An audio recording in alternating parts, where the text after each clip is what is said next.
अस्सलाम वालेकुम to all my dear. Last time जो है वो हम लोग हाइब्रिडाइजेशन को कंप्लीट किया। हाइब्रिडाइजेशन के बाद नेक्स्ट टॉपिक जो हमारे पास बनता है that is molecular orbital theory. तो इसमें हम डिस्कस करेंगे कि मॉलिक्यूलर ऑर्बिटल थ्योरी है क्या, मॉलिक्यूलर ऑर्बिटल थ्योरी जो है इसके क्या बेनिफिट्स हैं और ये क्यों कर बाकी थ्योरीज की निस्बत जो है कुछ बेटर है।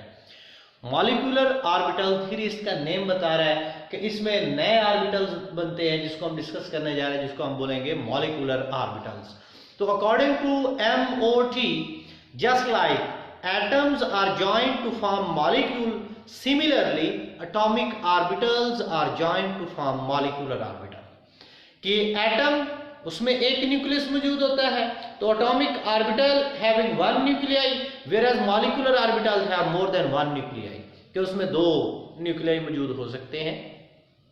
तो एटम के मिलने से मॉलिक्यूल बनता है, तो एटॉमिक ऑर्बिटल के मिलने से क्या बनेगा, मॉलिक्यूलर ऑर्बिटल। अब MOT के मुताबिक जितने एटॉमिक ऑर्बिटल मिक्स होते हैं उतने ही मॉलिक्यूलर ऑर्बिटल बनते हैं। फॉर एग्जाम्पल अगर हम एक और एक दो एटॉमिक ऑर्बिटल्स को मिक्स कर रहे हैं तो नए कितने बनेंगे, दो। उनको हम कहेंगे मॉलिक्यूलर ऑर्बिटल। अब मॉलिक्यूलर ऑर्बिटल्स ये मजीद दो किस्म के होते हैं। एक को हम बोलते हैं bonding molecular orbital, second one anti bonding molecular orbital with respect to energy. With respect to energy के ऊपर की तरफ आप यूं समझिए कि एनर्जी इंक्रीज हो रही है, तो जिसकी एनर्जी कम होती है वो हम बोलेंगे bonding molecular orbital, they are simply BMOs। और जिनकी एनर्जी ज्यादा होगी उनको हम बोलेंगे anti bonding molecular orbital. According to MOT, atomic orbitals are joined to form molecular orbitals. Molecular orbitals दो किस्म के होंगे, लो एनर्जी वाले बॉन्डिंग में, हाई एनर्जी वाले एंटी बॉन्डिंग में। और जो हाई एनर्जी वाले होंगे उसके ऊपर हम यू स्टार या एच वगैरह जो है उसको रिप्रेजेंट कर लेते हैं। जितने ऑर्बिटल मिक्स होंगे उतने मॉलिक्यूलर ऑर्बिटल बनेंगे। अगर 3 और 3 आप 6 को मिक्स कर रहे हैं तो नया जो है वो 6 बनेंगे। उनमें से 3 बॉन्डिंग में चले जाएंगे और 3 एंटी बॉन्डिंग में। इनके जितने बॉन्डिंग में होंगे उतने ही एंटी बॉन्डिंग में हम लेकर जाएंगे। अगर 3 और 3 6 है, 3 बॉन्डिंग में, तो 3 ही जो है उसको हम एंटी बॉन्डिंग में पुट करेंगे। 1 और 1 2 हम मिला रहे हैं तो नया बन गया 2, 1 बॉन्डिंग में और 1 किसमें चला जाएगा, एंटी बॉन्डिंग के अंदर। अब बॉन्डिंग मॉलिक्यूलर ऑर्बिटल्स, चूंकि एटम एक ड्यूल नेचर भी रखता है, लाइक इलेक्ट्रॉन भी ड्यूल नेचर रखता है, तो ये जो ड्यूल नेचर है like wave nature and particle nature, तो वेव नेचर में अगर हम डिस्कस करें तो एक प्रोटी वेव की होती है, उसको हम नाम देते हैं इंटरफेरेंस। तो इंटरफेरेंस दो किस्म की होती है, एक को बोलते हैं हम कंस्ट्रक्टिव, दूसरे को हम बोलते हैं डिस्ट्रक्टिव। कंस्ट्रक्टिव इंटरफेरेंस ऐसी होती है कि जिसमें एक का क्रस्ट दूसरी वेव का क्रस्ट एंड सो ऑन ये आपस में बिल्टअप होते चले जाते हैं और मैक्सिमम एम्पलीट्यूड वाली वेव्स बनाए, उसको हम कहते हैं कंस्ट्रक्टिव। और एक का क्रस्ट दूसरे के क्रस्ट को कैंसल आउट कर दे तो मिनिमम एम्पलीट्यूड वाली जो वेव्स बनती है उसको हम बोलते हैं डिस्ट्रक्टिव। तो bonding molecular orbitals are formed due to the constructive interference and the anti bonding are formed due to the destructive interference. Constructive interference से बॉन्डिंग और डिस्ट्रक्टिव इंटरफेरेंस से क्या बनेंगे, एंटी बॉन्डिंग मॉलिक्यूलर ऑर्बिटल। तो molecular orbital theory हमें दो चीजों के बारे में बताती है। Number 1, it tells us about the bond order and number 2, it tells us about the magnetic properties. Like oxygen paramagnetic है, VBT fails to explain the paramagnetism of the oxygen. Why oxygen is paramagnetic? MOT इसको easily explain करती है। तो आज हम नई theory की तरफ जा रहे हैं, that is MOT। ये थोड़ा इसका बैकग्राउंड था, इसके हम बेसिक पोस्टुलेट्स को हमने डिस्कस किया है। अब हम आगे मूव करते हैं कि मॉलिक्यूलर ऑर्बिटल थ्योरी हमें दो चीजों के बारे में बताती है। Number 1, it tells us about bond order. Molecular orbitals tales us about bond order.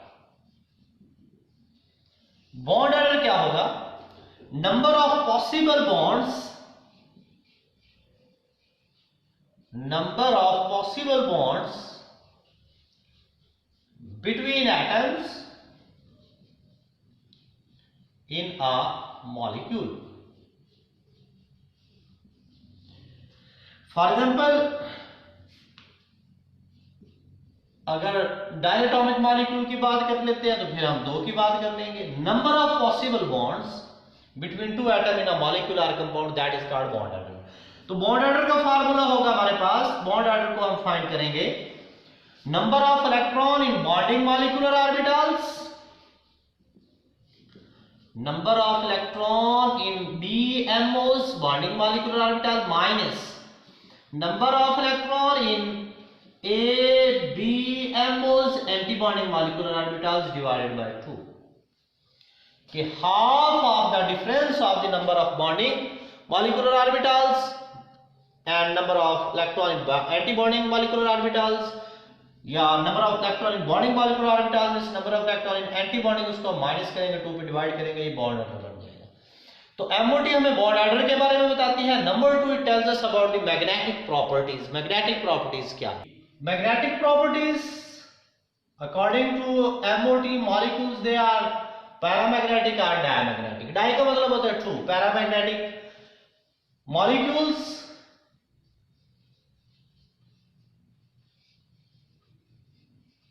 which shows attraction in magnetic field, they are called paramagnetic. और ये इनमें अट्रैक्शन किस वजह से होगी? This attraction is due to the presence of unpaired electron. This attraction is due to presence of unpaired electron in molecule.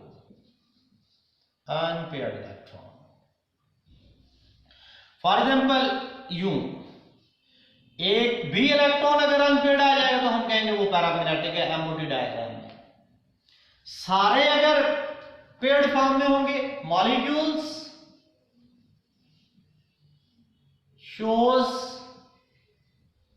repulsion in magnetic field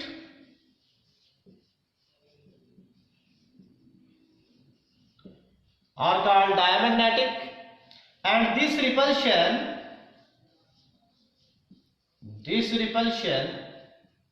is due to presence of all paired electron. कि अगर तमाम electron paired form में हो, कोई भी unpaired ना हो, like paired इस तरीके से कहीं भी अनपेयर्ड एक भी नजर ना आए. अगर एक भी अनपेयर हो गया तो फिर वो पैरामैग्नेटिक कहलाएगा. अगर सारे पेयर्ड फॉर्म में तो वो क्या कहलाएगा? Diamagnetic. That's why MOT is superior than VBT. MOT जो है वो VBT से बेटर. इसमें क्वेश्चन जो है वो पूछा जाता है, बहुत इंपॉर्टेंट है शॉर्ट क्वेश्चन में. Why MOT is superior than VBT? MOT is considered more accurate than VBT. The reason is that MOT tells us about bond order. It tells us about bond order. Bond order also it describes the bond order in noble gases. Like helium में bond नहीं बनता है तो उसकी reasoning जो है ये bond order इसका 0 बताएगी, उसको हमने एक्सप्लेन करना. Number 2 it tells us about magnetic properties. Magnetic properties either the molecules are paramagnetic or diamagnetic. For example, it explains the paramagnetism of oxygen, whereas VBT fails to explain the paramagnetism of oxygen. तो ये हमें correct bond order भी बताती है. Number 2 ये हमें magnetic properties को भी एक्सप्लेन करने में हेल्प देती है. अब हम डिस्कस करते हैं very simple diagram, MOT diagram of hydrogen, MOT diagram of helium. तो उसमें हम बॉन्ड ऑर्डर निकालते हैं. तो याद रखना है आप लोगों ने कि MOT डायग्राम जब भी हम ड्रॉ करेंगे ये एनर्जी बेस्ड है. नंबर 2 इसमें बहुत इंपॉर्टेंट बात जो है वो ये है कि इसमें जितने भी ऑर्बिटल्स हैं उनको जस्ट हम स्फीयर की सूरत में यानी कि बॉल की सूरत में, चाहे वो S है या P है कोई भी है, उसको हम सिर्फ हमने स्फेरिकल बॉल की सूरत में रिप्रेजेंट करना होता है. बाकी उनकी शेप्स की तरफ हमने नहीं जाना, जस्ट हम उनको एक सर्कल बनाकर हम ऑर्बिटल्स को रिप्रेजेंट करेंगे. MOT diagram of hydrogen H2. The atomic number of hydrogen is 1, electronic configuration 1s1 and also electronic configuration same 1s1. MOT diagram बनाते वक्त ख्याल करना है कि सबसे पहला काम जो हमने वो एनर्जी लाइन लगानी है कि ऊपर की तरफ जो एनर्जी है वो इंक्रीज होती चली जा रही है. अब ये हमारे पास एक हाइड्रोजन है और ये हमारे पास दूसरा हाइड्रोजन है. दोनों की एनर्जी सेम है, इक्वल. एक हाइड्रोजन 1s1 एक हाइड्रोजन का, ये भी हाइड्रोजन है और 1s1 ये दूसरा हाइड्रोजन का 1s1 हाइड्रोजन 1s1, ये भी हाइड्रोजन 1s1, सबको यूं स्फेरिकल की सूरत में। ये भी एटॉमिक ऑर्बिटल है, ये भी एटॉमिक ऑर्बिटल है। AO stands for atomic orbital. According to MOT, atomic orbitals are joined, atomic orbitals are joined to form molecular orbital. Atomic orbitals are joined to form molecular orbital. Molecular orbital having less energy, molecular orbital having less energy, they are called bonding, and having high energy they are called anti-bonding. Bonding, molecular orbital, and it is known as anti-bonding molecular orbital. MOT एक और एक दो atomic orbital mix हो रहे हैं, नए दो बनेंगे, एक बॉन्डिंग में दूसरा एंटी बॉन्डिंग में। नौ, इसमें भी एक इलेक्ट्रॉन है, इसमें भी एक इलेक्ट्रॉन है, तो टोटल इलेक्ट्रॉन कितने? 2। याद रखना इलेक्ट्रॉनिक कन्फिग्रेशन के वो तमाम rule, like Aufbau principle, Hund's rule, जो हमने इलेक्ट्रॉनिक कन्फिग्रेशन में डिस्कस किए, वो हम यहां भी उनको अप्लाई करेंगे। कि सबसे पहले जो है वो इलेक्ट्रॉन में दाखिल हो जाएंगे जिनकी एनर्जी कम है, लाइक ये बॉन्डिंग मॉलिक्यूलर ऑर्बिटल जिसकी एनर्जी कम है, तो ये इलेक्ट्रॉन इसमें दाखिल हो जाएंगे। और याद रखना है कि एक ऑर्बिटल के अंदर यहां पर आपने 2 से ज्यादा इलेक्ट्रॉन नहीं लगाने। तो चूंकि s और s की लीनियर ओवरलैपिंग होती है, तो इसमें जो बॉन्ड बनता है वो सिग्मा होता है, तो ये हमारे पास बनेगा सिग्मा 1s। इसको हम कहेंगे सिग्मा स्टार 1s, जो एंटी बॉन्डिंग में है, सिग्मा स्टार 1s।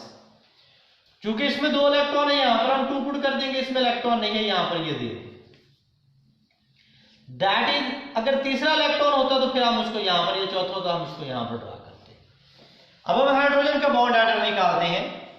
तो बॉन्ड ऑर्डर का फार्मूला हमने पढ़ा, number of electron in bonding molecular orbital 2, anti bonding 0, 2 - 0/2, तो 2/2 आंसर 1। तो हाइड्रोजन हाइड्रोजन का बॉन्ड ऑर्डर आता है 1, और वाकईतन हाइड्रोजन हाइड्रोजन में एक ही बॉन्ड होता है। H2 का मॉलिक्यूल कैसा होगा, पैरामैग्नेटिक होगा या डायमैग्नेटिक होगा, तो उसके लिए आपने यहां दरमियान में देखना होता है। इसमें इलेक्ट्रॉन पेयर्ड फॉर्म में इधर है ही नहीं, इट मीन 2 ही इलेक्ट्रॉन है, वो पेयर्ड फॉर्म में है, it mean the molecule of the hydrogen is diamagnetic. अगर अनपेयर्ड इलेक्ट्रॉन कहीं पर होते तो फिर हम कहते हैं कि ये पैरामैग्नेटिक है। अनपेयर्ड इलेक्ट्रॉन ये दरमियान में देखना है कि अनपेयर्ड इलेक्ट्रॉन कहीं पर भी नहीं है, that is diamagnetic molecule of the hydrogen. तो हाइड्रोजन जो है वो डायमैग्नेटिक होगा। इसी तरीके से हम डिस्कस करते हैं कि MOT डायग्राम ऑफ हीलियम, कि हीलियम में बॉन्ड कैसे बनता है या नहीं बनता, उसके लिए हमने हीलियम He(2) का ये नहीं मतलब कि इसका एटॉमिक नंबर 2 का मतलब ये है कि इसमें 2 एटम, हीलियम, हर हीलियम का एटॉमिक नंबर 2 है, तो electronic configuration 1s2 electronic configuration से। तो सबसे पहले हमने क्या करना होता है, इसमें भी एनर्जी लाइन को ड्रॉ करना है कि ऊपर की तरफ जो है वो एनर्जी इंक्रीज होती चली जा रही है। 9, एक हीलियम का एटम, ये दूसरा हीलियम का एटम, दोनों की एनर्जी सेम है, 1s2 2s2। Atomic orbitals are joined to form molecular orbitals having less energy, they are called bonding, and having high energy they are called anti-bonding। अब total electron 2 और 2 4, 2 यहां पर आ जाएंगे, 2 electron इसमें आ जाएंगे। इसको हम बोलेंगे bonding molecular orbital, that is anti bonding molecular orbital. s और s की लीनियर ओवरलैपिंग होती है सिग्मा 1s2, और इसको हम बोलेंगे सिग्मा स्टार 1s2, क्योंकि टोटल इलेक्ट्रॉन 4 थे। अब हमने निकालना पहले इसका बॉन्ड ऑर्डर। तो number of electron in bonding में कितने 2, एंटी बॉन्डिंग में भी 2, 2 - 2/2, 0/2, तो 0/2 आंसर आ जाएगा 0, कि हीलियम में बॉन्ड नहीं बनता है, 0 बॉन्ड ऑर्डर है।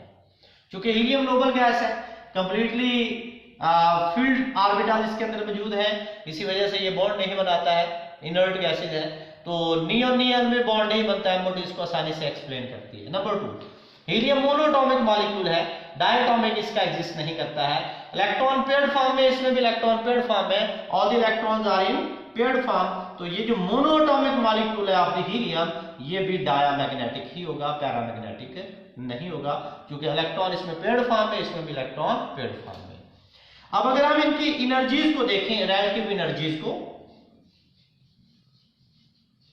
Energies with respect to each other of bonding molecular orbitals, sigma 1s2 नीचे से आपने यू शुरू करना है कि सिग्मा 1s2 इसकी एनर्जी जो है वो कम है किसकी निस्बत, सिग्मा स्टार 1s2 की निस्बत। चलें आज के लिए यानी कि हमने एमओटी की बेसिक्स और एमओटी जो है इसकी बेसिक्स को हमने अप्लाई किया, एमओटी डायग्राम ऑफ हाइड्रोजन और हीलियम तक हमने इसको कन्फाइंड रखा है। Thank you very much.